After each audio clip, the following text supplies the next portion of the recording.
Hello dear student, welcome back to my YouTube channel. कैसे हो आप लोग सभी? उम्मीद करता हूँ कि मस्त है, स्वस्थ है और अपनी पढ़ाई को निरंतर जारी बनाए रख पा रहे हैं। सीधी बात, नो बकवास, काम काम की अपनी क्लास, ये अपनी थीम रहती है। ठीक है, तो आइए अपन आज स्टार्ट करते हैं प्रश्नावली 6.3 और 6.3 का क्वेश्चन नंबर फर्स्ट अपन इसमें हल करने का प्रयास करते हैं। उच्चतम और निम्नतम मान ज्ञात कीजिए। ठीक है, तो ये जो उच्चतम और निम्नतम मान ज्ञात है, इसका पहला मेथड समझ लेते हैं कि उच्चतम और निम्नतम मान कैसे ज्ञात करते हैं। अवकलज की जो प्रथम विधि है उसके अनुसार अपन इसको कर सकते हैं, क्योंकि चैप्टर का नाम ही अवकलज के अनुप्रयोग है। ठीक है, चलिए स्टार्ट करते हैं। देखिए, आपको प्रश्न में फलन दिया गया होगा।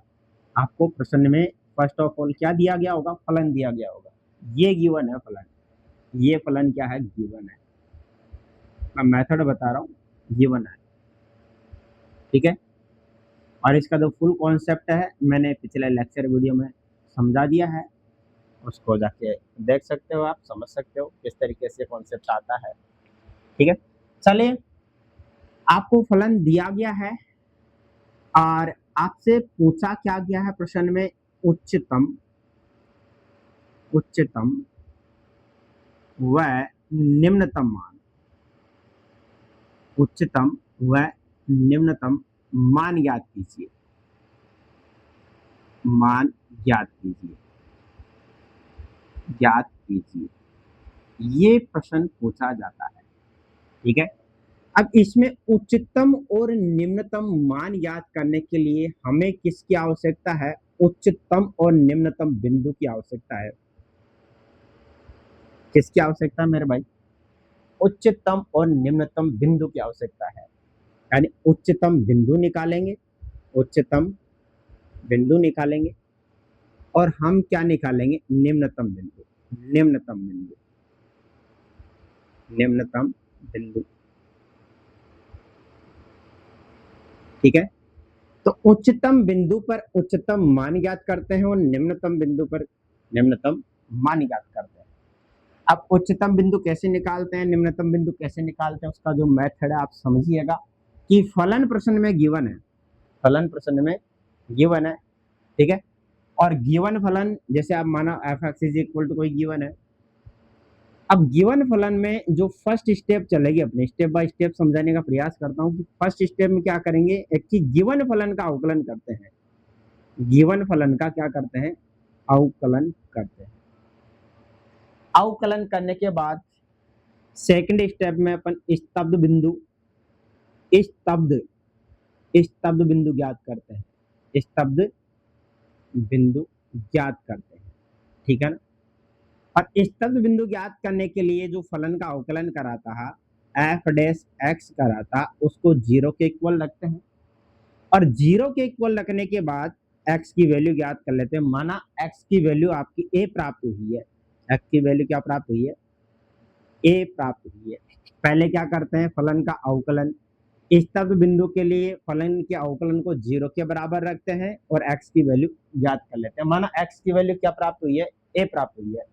ठीक है, और ये जो x की वैल्यू प्राप्त हुई है, इसका हमें पता नहीं है कि ये उच्चतम बिंदु है या फिर निम्नतम बिंदु है। अभी हमें पता नहीं है कि उच्चतम बिंदु है या फिर ये निम्नतम बिंदु है, ये हमें पता नहीं है। ये हमें पता नहीं है कि उच्चतम बिंदु है या फिर निम्नतम बिंदु है। ठीक है, तो उच्चतम बिंदु और निम्नतम बिंदु पता करने के लिए अपन क्या करते हैं? थर्ड स्टेप में आगे बढ़ते हैं और थर्ड स्टेप में एक बार अवकलन कराता है, इसका एक बार और अगेन पुनः अवकलन करते हैं। पुनः अवकलन करेंगे तो आपको मिलेगा एफ डबल डैश एक्स। क्या मिलेगा मेरे भाई? एफ डबल डैश एक्स मिलेगा। ठीक है, और एफ डबल डैश एक्स मिलने के बाद जो अपन ने ये बिंदु निकाला था, उसको उच्चतम और निम्नतम ज्ञात करने के लिए एक्स की वैल्यू यहाँ रखते हैं, इसके अंदर एफ डबल डैश एक्स के अंदर रखते हैं कि एक्स बराबर ए मिला, ए को यहाँ रखेंगे, x इज इक्वल टू ए को यहाँ रखने के बाद एफ डबल डैश ए मिलेगा। यदि एफ डबल डैश ए की वैल्यू ग्रेटर देन 0 है, क्या है मेरे भाई कि x is equal to a पर f डबल डैश a की वैल्यू क्या है, ग्रेटर देन जीरो है। ठीक है, ग्रेटर देन जीरो मिली है। तो ग्रेटर देन जीरो का अर्थ क्या होता है, ग्रेटर देन जीरो का अर्थ होता है कि जीरो से बड़ा, यानी कि नीचे से जो ग्राफ है ऊपर की तरफ जाता है, माना ये कोई बिंदु है, फिर आगे बढ़ेगा, फिर वापस आगे बढ़ेगा, मतलब इस तरीके से बढ़ता जाएगा। तो इस बिंदु से आगे बढ़ रहा है, इस बिंदु से ये आगे बढ़ रहा है, आगे की तरफ जा रहा है, तो इसको कहेंगे एफ डबल डैश ए ग्रेटर देन जीरो, यानी आगे की तरफ, जीरो से आगे की तरफ बढ़ रहा है, जीरो से क्या बढ़ रहा है, ये आगे की तरफ बढ़ रहा है। अगर फलन का मान पॉजिटिव प्राप्त हो जाए, अगर फलन का मान ग्रेटर देन जीरो प्राप्त हो जाए, तो उस स्थिति में इस बिंदु को क्या कहते हैं अपन, निम्नतम बिंदु कहते हैं। भाई नीचे से ऊपर की तरफ जा रहा है ग्राफ, तो इस बिंदु को क्या कहेंगे, निम्नतम बिंदु। तो यहाँ जो ये x बराबर a है, इस x बराबर a को कहेंगे मेरे भाई निम्नतम बिंदु। क्या कहेंगे, निम्नतम बिंदु कहेंगे। ठीक है, अब मैंने क्या कहा था कि निम्नतम बिंदु पर निम्नतम मान निकाला जाता है और उच्चतम बिंदु पर उच्चतम मान निकाला जाता है। निम्नतम बिंदु आपको मिल चुका है। ठीक है, निम्नतम बिंदु आपको मिल चुका है। इसके बाद में अपन क्या करते हैं कि x बराबर a वापस पुनः रखते हैं, और यदि f double dash a less than zero मिल जाए, f double dash a less than zero मिल जाए, तो ऐसी स्थिति में x बराबर a को क्या कहेंगे, ऐसी स्थिति में x बराबर a, यानी अब ग्राफ क्या है, माना यहां पर है और यहां से ग्राफ नीचे की तरफ आ रहा है, ग्राफ कहां आ रहा है, नीचे की तरफ बढ़ रहा है। लेस देन का अर्थ क्या होता है, नीचे की तरफ। तो ऊपर से नीचे की तरफ ग्राफ आएगा, माना ये x बराबर a है और a से कहां बढ़ रहा है ग्राफ, नीचे की तरफ जा रहा है, तो ये क्या हो जाएगा, ये उच्चतम बिंदु कहलाएगा। वापिस समझो कि माना यहाँ x बराबर a है और a से ग्राफ ऊपर की तरफ बढ़ रहा है, f double dash a greater than zero मिल रहा है, इसका मतलब ग्राफ आगे की तरफ बढ़ता जा रहा है, नीचे से आगे की तरफ ग्राफ क्या हो रहा है कि नीचे से आगे की तरफ ग्राफ बढ़ता जा रहा है। इसका मतलब ये जो बिंदु है ये कौन सा बिंदु कहलाएगा, निम्नतम बिंदु। और यदि ग्राफ ऊपर से नीचे की तरफ आ रहा है, ग्राफ क्या है कि ऊपर से नीचे की तरफ आ रहा है, तो इसका मतलब ये कौन सा बिंदु कहलाएगा, ये कहलाएगा मेरे भाई उच्चतम बिंदु। ये क्या कहलाएगा, उच्चतम बिंदु है। क्लियर है ये पॉइंट, आई होप आपको समझ में आया होगा। तो ये बिंदु है उच्चतम बिंदु, उच्चतम बिंदु। ठीक है, इसको कहते हैं उच्चतम बिंदु, उच्चतम बिंदु। ठीक है, और उच्चतम बिंदु और निम्नतम बिंदु मिलने के बाद अपन क्या करते हैं, इस वैल्यू को फलन में रखते हैं और इस वैल्यू को फलन में रखते हैं। यानी निम्नतम बिंदु को इस फलन में रखेंगे तो क्या मिलेगा, निम्नतम बिंदु को फलन में रखेंगे तो निम्नतम मान मिलेगा, और उच्चतम बिंदु को फलन में रखेंगे तो क्या मिलेगा, उच्चतम मान मिलेगा। ये मेथड था, इसको मैंने पिछले लेक्चर वीडियो में विथ ग्राफ सहित समझाया था। अगर आपको यहाँ समझ में नहीं आया तो वहां जाके देख सकते हो पिछले लेक्चर वीडियो क्लास के अंदर। ठीक है ना, अब अपन करते हैं प्रश्नावली 6.3 का फर्स्ट क्वेश्चन। समझने का प्रयास करना, देखना, आई होप ये समझ में आया होगा। एक बार और देखो कि F X is equal to given है, एफ डैश एक्स अपन यहाँ करते हैं और यहाँ स्तब्ध बिंदु ज्ञात करते हैं। स्तब्ध बिंदु के लिए एफ डैश एक्स को जीरो के इक्वल लेते हैं और एक्स बराबर ए आपको यहाँ से प्राप्त होगा कि F dash X is equal to zero, X is equal to A प्राप्त होगा। अब इसका हमें पता नहीं है कि ये उच्चतम बिंदु है या फिर निम्नतम बिंदु है, इसका हमें पता नहीं है कि ये जो बिंदु मिला है, स्तब्ध बिंदु मिला है, ये उच्चतम बिंदु है या फिर निम्नतम बिंदु है, ये यहाँ क्लियर नहीं होता। ये clear F double dash x करने के बाद क्लियर होता है। ठीक है, तो एक्स बराबर ए यहाँ रखेंगे, एफ डबल डैश ए अगर ग्रेटर देन जीरो है तो निम्नतम बिंदु है, एक्स बराबर ए यहाँ रखा, लेस देन जीरो है तो इसका मतलब उच्चतम बिंदु है। ये कैसे होता है, ग्रेटर देन यानी नीचे से ऊपर की तरफ जा रहा है तो ये निम्नतम बिंदु है, फलन का अगर आप ऊपर से नीचे की तरफ आ रहा है तो ये उच्चतम बिंदु है। ठीक है ना, कई प्रश्नों में स्थानीय उच्चतम स्थानीय न्यूनतम भी दे रखा है, तो बात एक ही है, अलग नहीं है। ठीक है, चलिए आगे बढ़ते हैं। आई होप यहाँ तक समझ में आया होगा। क्वेश्चन नंबर फर्स्ट की तरफ बढ़ते हैं। आज का क्वेश्चन फर्स्ट इस मेथड से करके देखते हैं।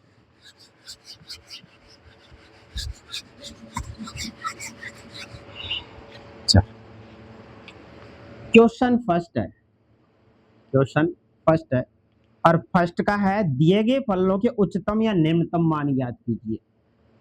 कई सारे फलन दिए गए हैं, इसमें 4 क्वेश्चन है कि दिए गए फलनों के उच्चतम व निम्नतम मान, उच्चतम व निम्नतम मान ज्ञात कीजिए। बिंदु नहीं पूछा जा रहा है, इसमें मान पूछा जा रहा है।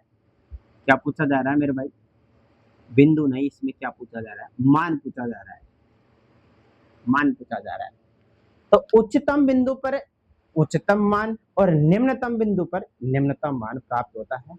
तो फर्स्ट ऑफ ऑल अपन क्या करेंगे, पहले उच्चतम बिंदु ज्ञात करेंगे। फर्स्ट क्वेश्चन है आपके पास, बोर्ड पे दिखाई दे रहा होगा, मैं लिखता हूँ। फर्स्ट क्वेश्चन है कि फलन F X is equal to 2x minus 1 का होल स्क्वायर प्लस 3।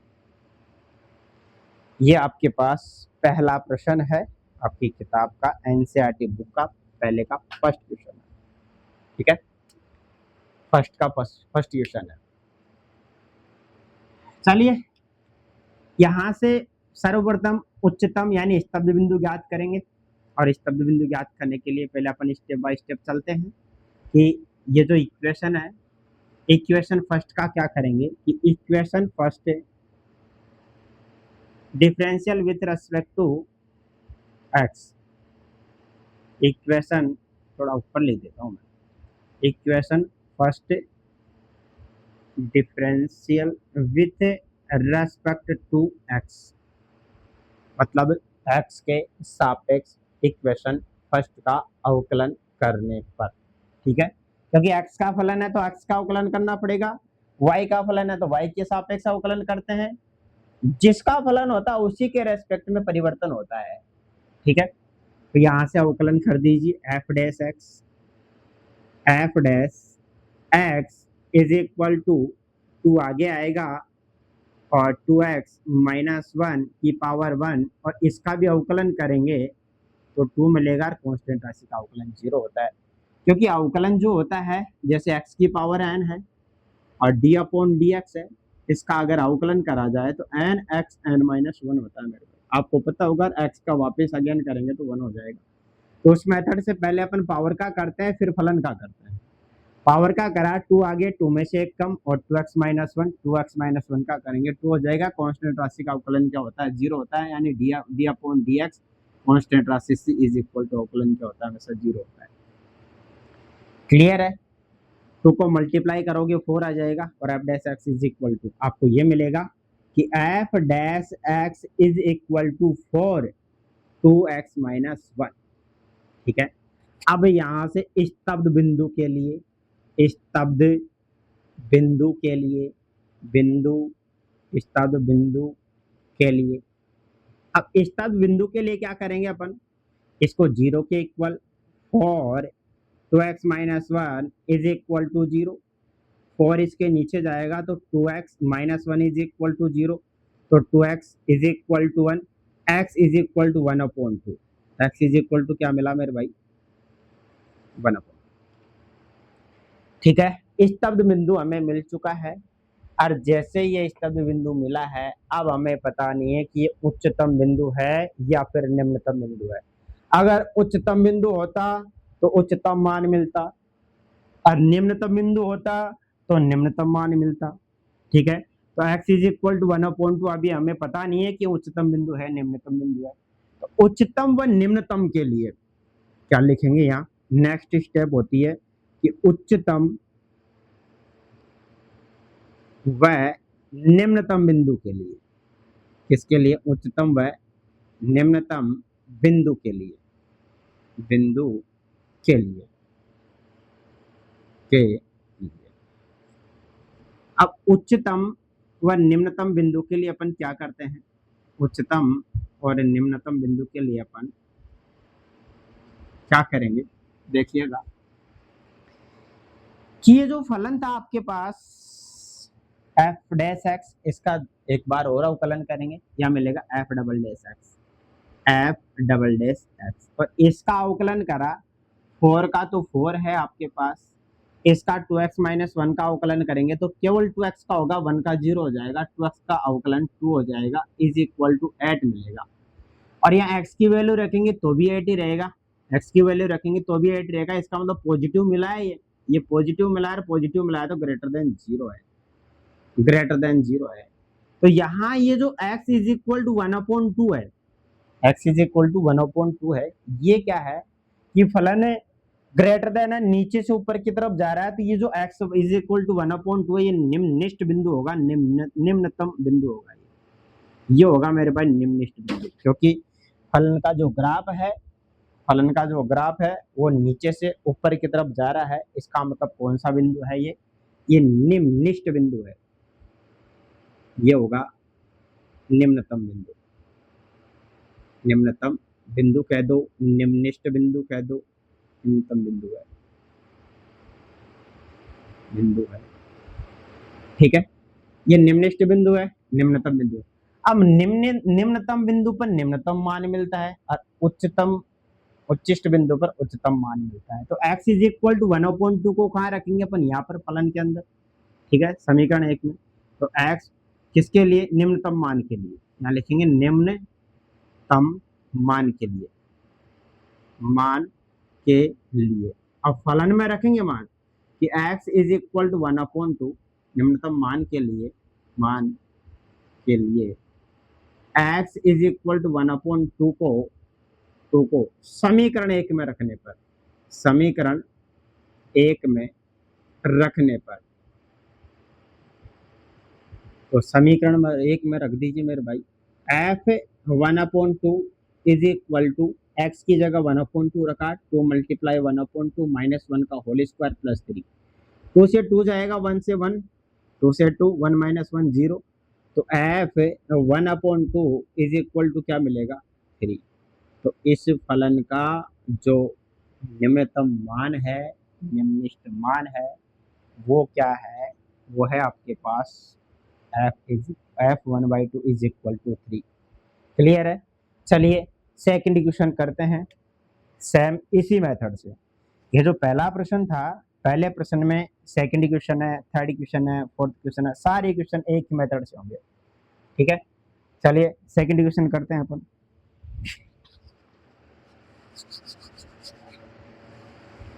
हेडिंग यही है कि उच्चतम व निम्नतम मान ज्ञात कीजिए अगर हो तो। क्लियर है।